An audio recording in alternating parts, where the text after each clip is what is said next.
केवल आ जाएंगी। तो उनका अगर ऐसा नहीं तो केश कर्षण निर्धूता गौरवा मां गरिष्यति, उसके गौरव को धूल में मिलाते हुए बाल पकड़कर घसीट कर हमारे पास लाओ। मार्कंडेय पुराण। उनके पार्षद गए और बताया हमारे मालिक शुंभ निशुंभ है, उनका आदेश है कि आप महल में चलो और आदर सहित, अगर आप ऐसा ना करती हैं तो मैं आपका निरादर करते हुए बाल पकड़कर घसीटते हुए ले जाऊंगा। देवी जी ने मुस्कुरा दिया और कहा अपने मालिक से कह दो जाकर के कि हम उसी की आज्ञा पालन करती जो हम पर युद्ध में विजय प्राप्त कर ले। वो जाके बोले हाँ वो तो मतवाले, त्रिभुवन में कोई जोड़ ही नहीं था। आए और उद्दंडता पूर्वक वचन बोलने लगे। माता जी ने कहा तब तक बोल ले जब तक मैं मधु का पान कर रही हूं, बस ये पान करते ही तेरी जीवन लीला समाप्त हो जाएगी। ऐसा ही हुआ। जो ही पान करके सिंह पर सवार होकर गर्जना की, सारा का सारा अहंकार धूल दूषित हो गया, काट के फेंक दिया। ऐसी अनंत अमित दुर्गाओं जैसी सामर्थ्य हमारे प्रभु श्री हरि में, अमित दुर्गाओं जैसी, क्योंकि अनंत शक्तियों के स्वामी हैं। उनकी लीला में क्यों में हो? अरे वो जब करुणा करते हैं, अपनी महिमा से उतरते हैं, तो भक्त जब ऐसे कर देता है तो डरप जाते हैं। माधवदास बाबा ने कहा नहीं चलना तुम्हें ब्रज में, हम तुम्हारी कहां तक सेवा देखेंगे, तुम्हें बाल भोग राजभोग, बाबा जी हैं, कभी मिला कभी यहीं रहो। वो बाबा आपके बिना नहीं रह सकते। दोबारा बोल नहीं पाए जगन्नाथ। ये सुन करके हृदय बलिहार होता है। ओ ऐसे सामर्थ्यशाली प्रभु अपने भक्त के प्रेम प्रणय पर भी कितना डरते हैं। ये भक्त नाच पड़ता है। ये कुतर्क की संशय की वृत्ति यहां प्रवेश नहीं करती। दुर्गा कोटि अमित अरिमर्दन, अमित गिनती नहीं ऐसी अनंत दुर्गाओं जैसी शक्ति हमारे प्रभु में विराजमान है। शक्र कोटि सत सरिष विलासा, आहा अरबों इंद्र जैसा विलास प्रभु में। अरबों, एक इंद्र त्रिभुवनपति है, अरबों इंद्र के समान प्रभु का ऐश्वर्य है। और नवशत कोटि अमित अवकाशा, जिस एक आकाश के लिए गरुड़ जी से कह रहे हैं कि मच्छर से लेके आप तक उड़ते हो पार पाए, बोले ऐसे अरबों आकाश के समान अवकाश है प्रभु में। मरुत कोटि सत विपुल बल, रवि सत कोटि प्रकाश, शशि सत कोटि सुशीतल, समन सकल भव त्रास। अरबों पवन के समान महान बल है। अगर त्रिभुवन में कोई बल है तो पवन में बल है, वायु बल। बड़े बलवान देवता, बल में इनके समान कोई नहीं। इन्हीं के अंश से प्रकट होते पवन पुत्र हनुमान, और इन्हीं के अंश से प्रकट होते पवन पुत्र भीम। बेजोड़ बलशाली महात्मा, दोनों महात्मा बेजोड़ बलशाली। जेगिर चरण दे हनुमंता, चले उसोगा पाताल तुरंता। जिमि अमोघ रघुपति कर बाना, ये ही भांति चले हनु। किलकार दे तो राक्षसियों के गर्भ गिर जाते थे। ऐसे महान बली हनुमान जी। और भीम का क्या कहला है? जब ये देव पुष्प उड़ करके आया और द्रौपदी जी को दिया गया, तो द्रौपदी जी ने कहा इसका जोड़ होना चाहिए, इस पुष्प का। सबसे कहा पर किसी ने नहीं सुना।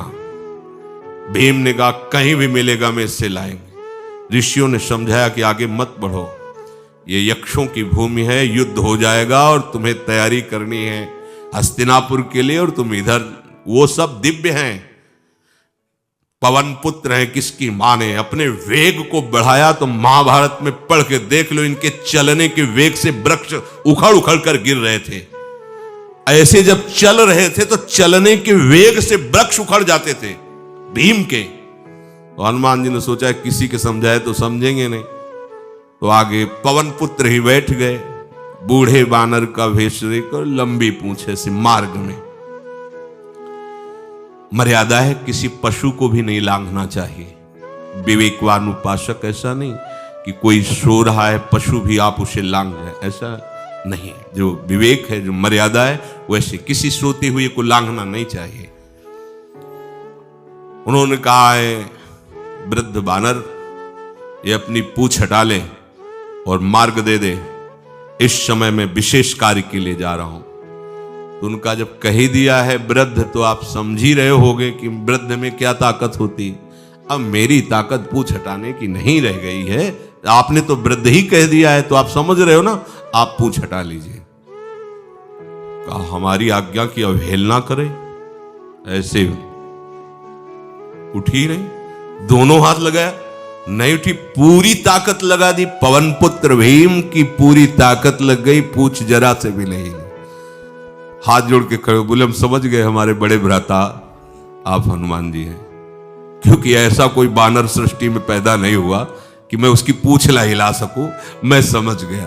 तो मुस्कुराए और बैठ के बोले हमारी आज्ञा मानो, इस मार्ग में मत जाओ, ये देव मार्ग है, ऐसे ऐसे सिद्ध हैं कि आपका अपराध बन जाएगा, आप शाप से युक्त हो जाएंगे, इसलिए मैं आपको मना। बोले प्रभु जब आप कृपा करके आए हो तो हमें वो रूप दिखा दो जो लंका में आपने रूप दिखाया। बोले मत उस बात की चर्चा करो, रहने दो। बोले प्रभु एक बार देखना चाहता हूं कि मेरा बड़ा भाई कितना बलवान है। हनुमान जी ने कहा फिर देख लो। कनक भूधराकार शरीरा, समर भयंकर अति बल। कांप गए भीम जी, हाथ जोड़ बोले भैया माफ लीजिए। स्वर्णिम कांति, वो भयानक उनका रुद्र रूप, कांप गए भीम, कांप गए। वायु में अगर बल में देखा जाए तो सबसे ज्यादा वायु बलवान है। भगवान कैसे है? मरुत कोट सत विपुल बल, अरबों वायु जैसी महान ताकत हमारे प्रभु में है, संशय नहीं। वो अगर छोटी सी कार्य के लिए सहयोग लेते हैं, ए उठवा दो, ऐसा कर, भक्तों के साथ वो विनोद करते, लीला करते हैं, नहीं उनमें बल कितना है। ऐसे पवन पुत्र हनुमान जिनके चरणों को ऐसे गोद में लिए रहते हैं।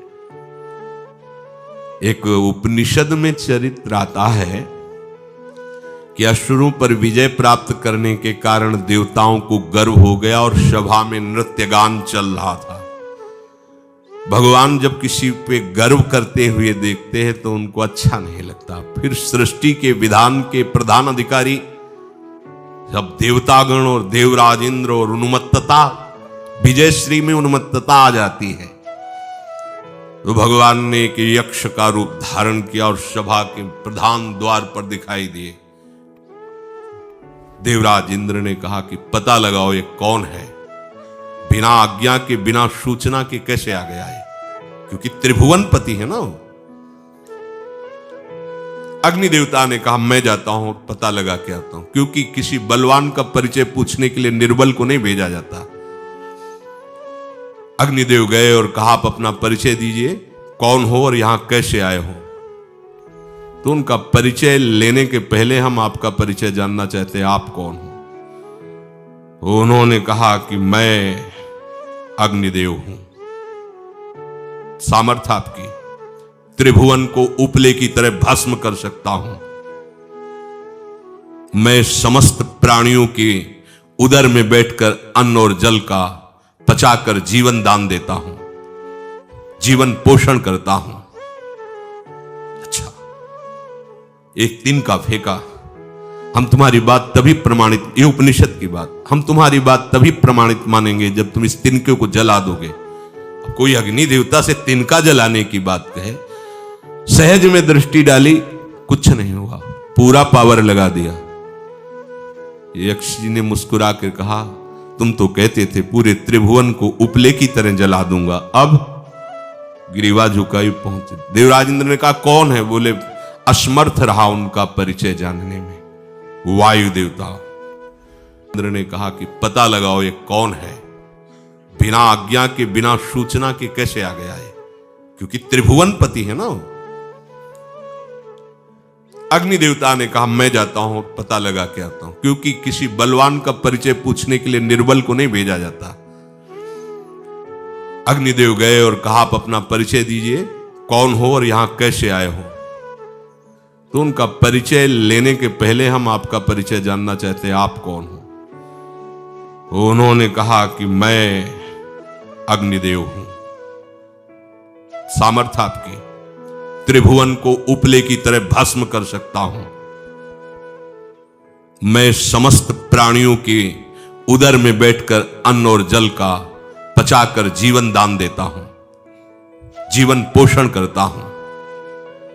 अच्छा, एक तिनका फेंका, हम तुम्हारी बात तभी प्रमाणित, ये उपनिषद की बात, हम तुम्हारी बात तभी प्रमाणित मानेंगे जब तुम इस तिनके को जला दोगे। अब कोई अग्नि देवता से तिनका जलाने की बात कहे, सहज में दृष्टि डाली, कुछ नहीं हुआ, पूरा पावर लगा दिया। यक्ष जी ने मुस्कुरा कर कहा तुम तो कहते थे पूरे त्रिभुवन को उपले की तरह जला दूंगा, अब ग्रीवा झुकाई पहुंचे। देवराजेंद्र ने कहा कौन है। बोले असमर्थ रहा उनका परिचय जानने में, वायु देवता। आप अपना परिचय बताइए। आप अपना परिचय जो आए हो तो हमें पहले बताओ, तब हम अपना परिचय दें। उनका मैं महान देव वायु हूं। बल आपका, संपूर्ण जीवों का जीवन हूं। अगर मैं रुक जाऊं तो एक भी क्षण सृष्टि टिक नहीं सकती, क्योंकि सब वायु से जीवित है। और मैं पूरे ब्रह्मांडों को तिनके से उड़ा सकता हूं। ये तिनका है, उड़ाओ। पूरी ताकत लगा दी वायु देवता ने, तिनका नहीं उड़ा। ग्रीवा झुकाई, वापस चले गए। अब देवराज इंद्र उठे, जे ही नजदीक पहुंचे यक्ष अंतर्धान हो गए और देखा साक्षात ब्रह्म विद्या दूर से मूर्तिमान ब्रह्म, और डांट लगाई कि तुम उनसे संभाषण करने योग्य भी नहीं हो, क्योंकि तुम सबसे बड़े सिंहासन पर बैठे हो और अहंकार करते हो। तुम्हारे देवता सब सामर्थ्यहीन है, एक तिनका भी अग्नि नहीं जला सका, एक तिनका भी वायु नहीं उड़ा सका। अरे जिनकी शक्ति से शक्तिमान वो भगवान स्वयं आए हुए थे, कांप गए थे। अहंकार मत करो, जाओ। भगवान के बल से तुम विजयी हुए, देवताओं के बल से नहीं। देवताओं में जो शक्ति है वो उन्हीं के अंश से आई हुई है। अरबों वायु के समान महान बलशाली हमारे श्री हरि, अरबों सूर्यों के समान उनका प्रकाश, अरबों सूर्यों के समान प्रकाश, अरबों चंद्रमाओं के समान सुशीतलता, समस्त भयों और दुखों का नाश करने वाले प्रभु श्री हरि। काल कोटि सत सरिस अति, दुस्तर दुर्ग दुरंत, धूम केतु सत कोटि सम, दुराधरस भगवंत। अरबों कालों की सामर्थ्य, अरब नहीं अरबों कालों की सामर्थ्य भगवान, एक काल अनंत ब्रह्मांडों में तांडव मचाए रखा है। अरबों काल, अमित बलशाली, अत्यंत दुस्तर, दुर्गम, दुरांत। कौन? प्रभु श्री हरि। अरबों धूमकेतुओं के समान अत्यंत प्रबल सामर्थ्यशाली प्रभु, अगाध सत कोटि पताला, शमन कोटि सत सरिस कराला, तीरथ अमित कोटि सम पावन, नाम अखिल अघ पूग नशावन। कितने अथाह हैं प्रभु। बोले अरबों पाताल से भी बढ़कर, अरबों पाताल से भी बढ़कर गहरे हैं, कोई था नहीं पा सकता। कितने भयानक हैं, अरबों यमराजों से भी ज्यादा भयानक प्रभु श्री हरि हैं। अनंत कोटि तीर्थों को भी पावन करने वाले परम पवित्र जिनके श्री चरण है, वो तीर्थपाद श्री हरि हैं। अनंत तीर्थों की उनका नाम ही संपूर्ण विश्व के पाप समूहों का नाश करने में समर्थ है। हिमगिरि कोटि अचल रघुवीरा, सिंधु कोटि सत समगंभीरा, कामधेनु सम कोटि। आहा, देखो अब किसके सामने तुम्हें हाथ पसारने की जरूरत है? समझो, अगर अपने प्रभु को जान जाओगे, समझ जाओगे, तो फिर कहीं इधर उधर झांकने की जरूरत नहीं, किसी के सहयोग की जरूरत नहीं। कैसे प्रभु? ऐसे वो स्थिर हैं कि जैसे तूफान चल रहा और हिमालय का आश्रय ले लो तो डरने की जरूरत नहीं, कोई भी तूफान हिमालय को उखाड़ नहीं सकता। ऐसे ही कह रहे हैं, अरबों हिमालयों जैसी स्थिरता प्रभु श्री हरि में है। अरबों समुद्रों के समान गंभीर है। कामधेनु सत कोटि समाना, सकल काम दायक भगवाना, सारद कोटि अमित चतुराई, विधि सत कोटि सृष्टि निपुनाई, विष्णु कोटि सम पालन करता, रुद्र कोटि सत सम संघरता।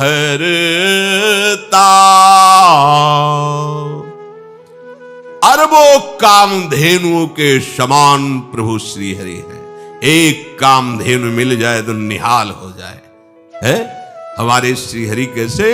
अरबों कामधेनुओं के समान है। इच्छित कामनाओं की पूर्ति कर दे उसे कामधेनु कहते हैं।